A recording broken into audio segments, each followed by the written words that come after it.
आणि हे विसरू नको की तुझी सरगम मॅडम माधुरीची मावशी आहे. तुमची जी भानगड सुरू आहे ना, मी अजूनपर्यंत माधुरीला काही सांगितलेलं नाहीये. अरे तुम्ही सेलिब्रिटी आहात आणि तुमचं लफडं जर उद्या पेपरमध्ये छापून आलं ना तर आमची नाचक्की होईल. मम्मी पप्पांचा आमच्या लग्नाला विरोध होता. हट्ट करून मी लग्न केलंय आणि त्यांना ठासून सांगितलंय आम्ही आमच्या पायावर उभे राहून दाखवू.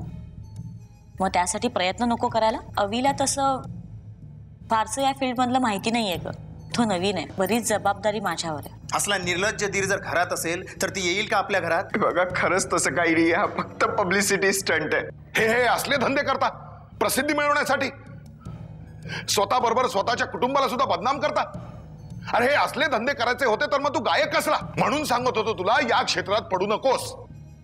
हे क्षेत्र आपलं नाही. आपण खूप साधी माणसं. ऑडिशनच्या नावाखाली आईच्या दागिन्यांवर डल्ला मारणारा हा मुलगा हा कशाला कोणाचा विचार करणार आहे? आपण सगळे मेलो, आपल्या शरीराची लाकडं झाली तरी हा आपला अंत्यविधी करणार नाही. ऑडिशनच्या नावाखाली आईच्या दागिन्यांवर डल्ला मारणारा हा मुलगा हा कशाला कोणाचा विचार करणार आहे?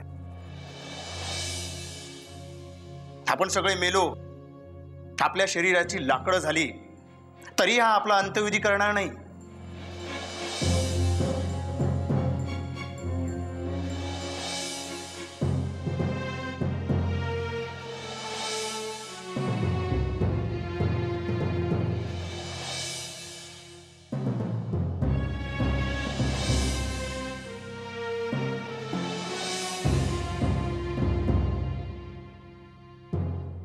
लाकूड झालेल्या शरीराची एकावर एक बांधून त्याची शिडी तयार करेल असला आहे हा. अरे जा ना, जाऊन जीव दे ना, नाहीतर आमचा जीव घे. समाजाने आम्हाला टोचून टोचून मारण्यापेक्षा तू मार ना आम्हाला.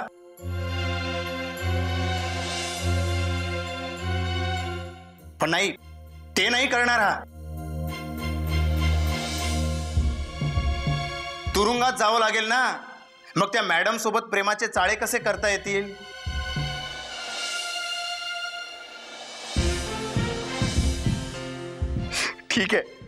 ठीक आहे जातो मी इथून.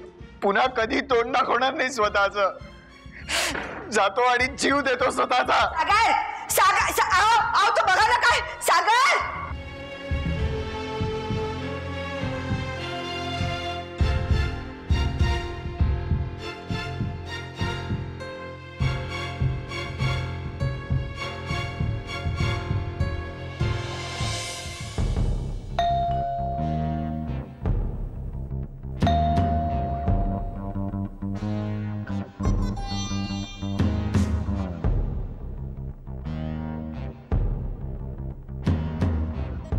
काय ग, काय झालं?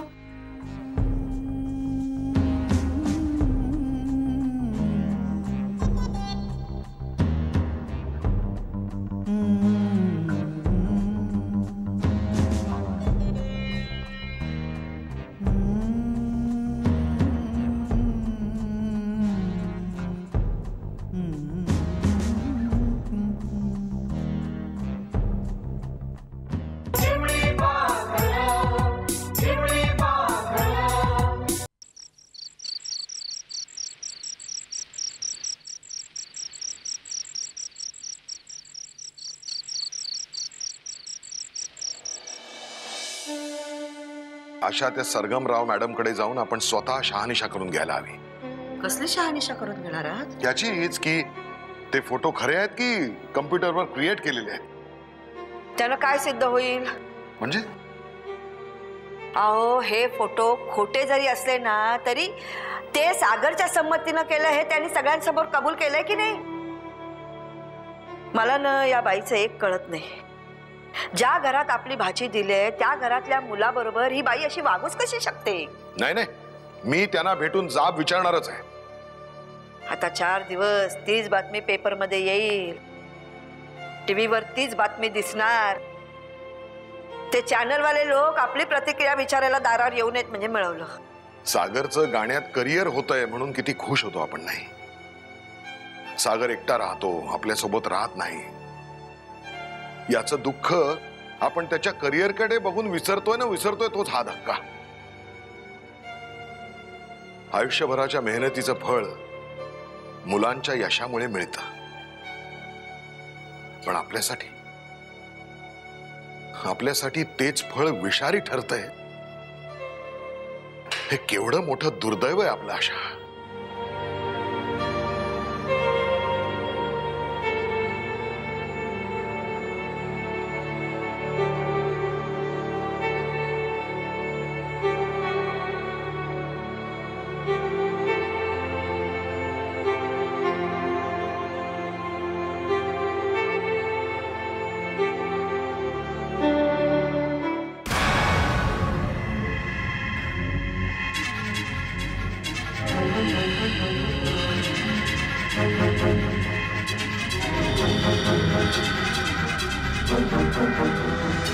सागर,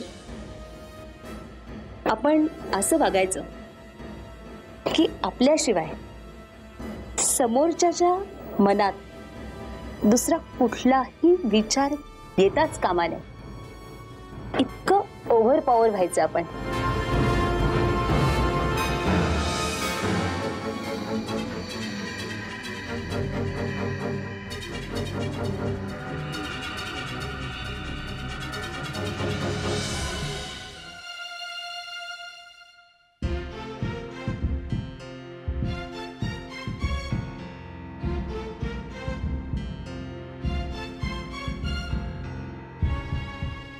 मॅडम, तुम्ही मध्येच असं काहीतरी बोलता, विचारता की मी बधीर होऊन जातो. काय उत्तर द्यावं मला काहीच सुचत नाही. हो का सागर?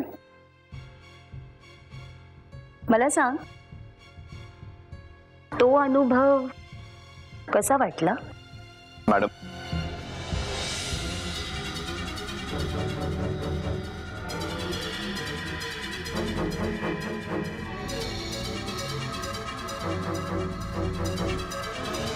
मी तुझ्या अल्बमवरती 1.25 करोड रुपये गुंतवलेले आणि ते काही फक्त तुझ्या गाण्याच्या जोरावरती परत मिळणार नाहीयेत. त्यासाठी अशा अनेक गोष्टी आपल्याला कराव्या लागतील. तुझ्या मनाला पटो किंवा न पटो कराव्या लागतील. मी समीरला सांगून फोटोग्राफर अरेंज करतेय. So get ready.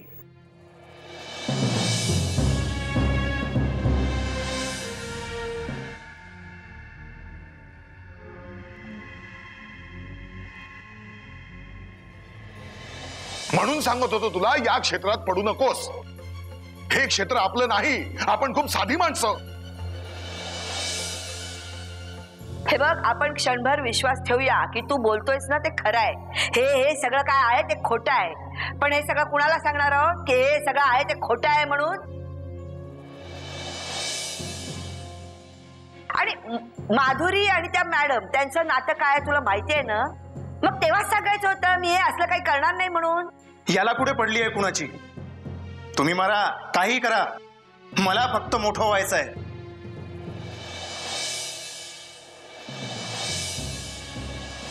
याला कुठे पडली आहे कुणाची? तुम्ही मारा, काही करा, मला फक्त मोठं व्हायचं आहे.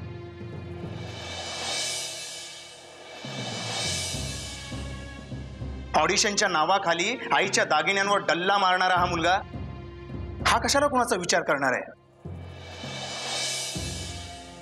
आपण सगळे मेलो आपल्या शरीराची लाकडं झाली तरी हा आपला अंत्यविधी करणार नाही.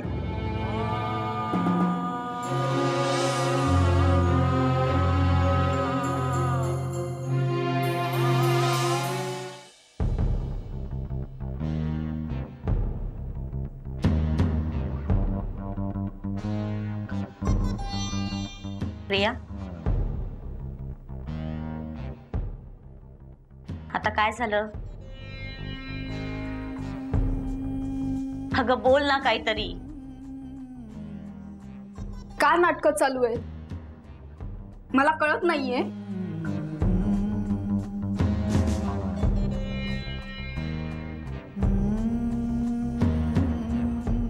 कोणाच्या बोलण्यावर विश्वास ठेवू? प्रतीकच्या का तुझ्या? म्हणजे ताई, तुला प्रतीक एवढा आवडत होता तर का नाही लग्न केलंस तू त्याच्याशी? प्रिया, अगं काय बोलतेस तू? काही अगं एकाच वेळी तू तिघांच्या आयुष्याशी खेळतेस. प्रिया, अख्खी बहीणच ना ग तू. लाज नाही वाटली? प्रिया,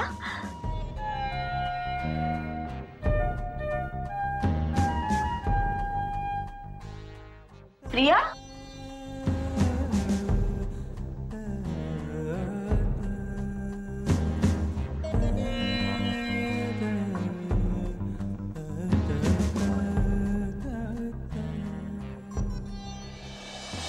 त्याचा मला फोन येतो. असंच इकड तिकडच्या विषयावरच आमचं बोलणं होतं. हा, पण एक दोनदा तो मला म्हणाला, मला बाहेर भेटशील का? मला वाटतं ना प्रिया, मी त्याला बाहेर भेटावं. कदाचित त्याला तुझ्याविषयी मला काही सांगायचं असेल.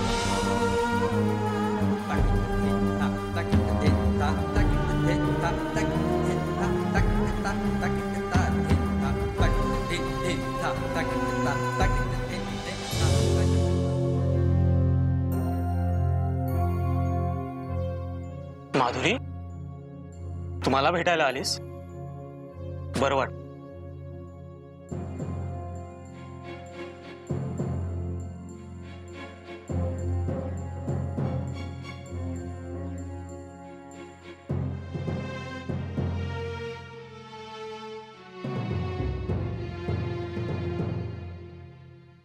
माधुरी,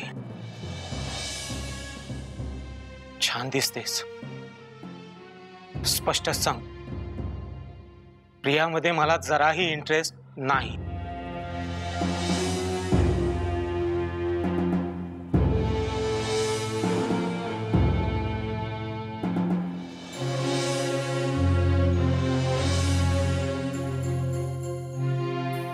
तुला तुझी बहीण सुखी हवी असेल तर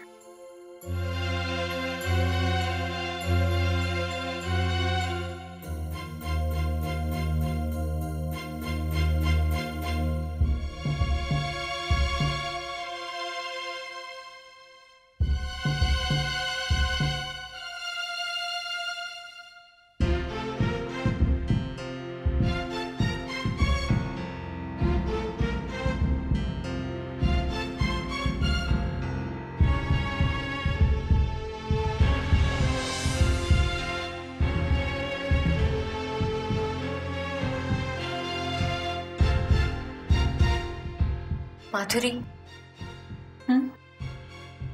काही बोलली प्रिया? मामा,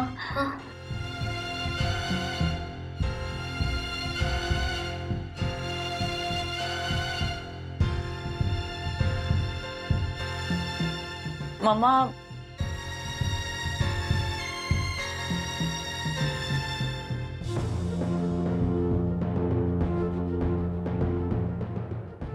माझ्याशी संबंध ठेवता यावेत म्हणून प्रतीकने प्रियाशी लग्न केलं. काय? तू माझ्याशी संबंध ठेवले नाहीस तर प्रिया कधीच सुखी होणार नाही, असं म्हणाला हा निर्लज्ज माणूस मला. आणि मी त्याच्या पाठी पडले असं प्रियाला सांगतो. तिचाही माझ्या बाबत गैरसमज करून दिलाय.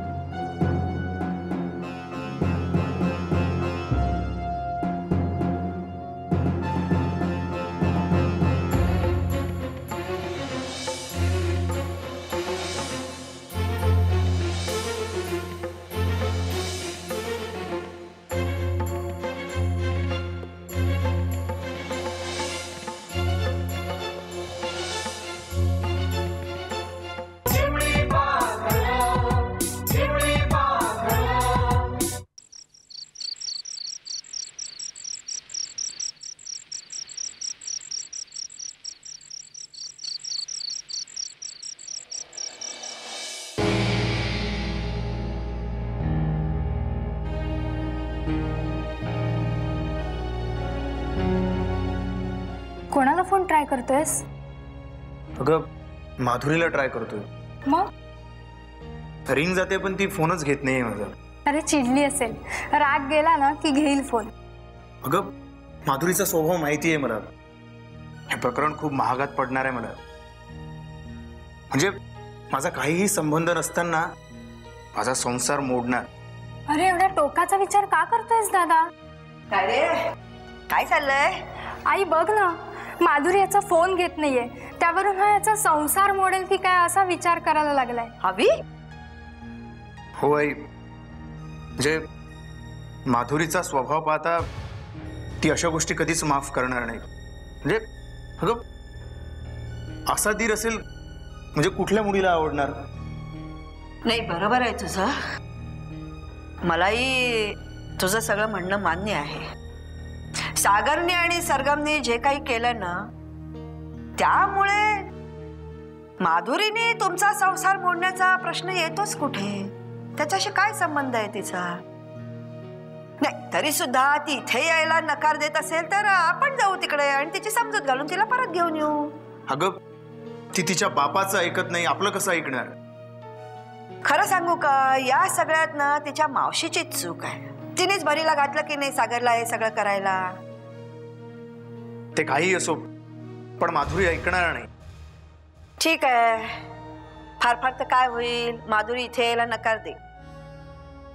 पण आपलंही स्वतंत्र घर असावं असं तुमच्या मनात होतच की नाही? हरकत नाही, तुम्ही स्वतंत्र संसार थाटा. पण सागरने जे काही केलं त्यामुळे तुमचा संसार मोडण्याचा काही प्रश्नच येत नाही.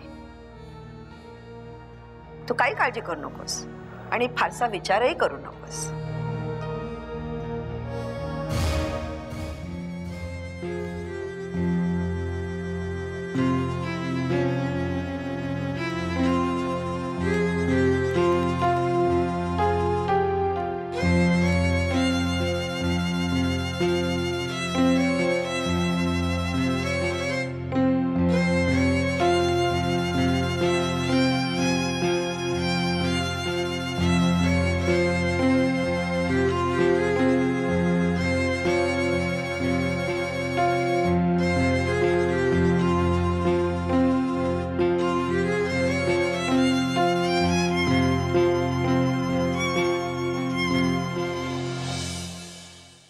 फोन करायची काही गरज नाही. असल्या माणसाबरोबर मला राहायचं नाहीये. अरे मी उद्याच वकिलांकडे जाणार आहे. डिवोर्स साठी? हो. समीरचं स्थळ तुला सांगून आलंय. काय उत्तर द्यायचं आपण त्यांना? आणखी किती दिवस थांबायचं? ज्योती, तू गप्प आहेस याचा अर्थ येत्या रविवारी पाहण्याचा कार्यक्रम ठरवायचा का?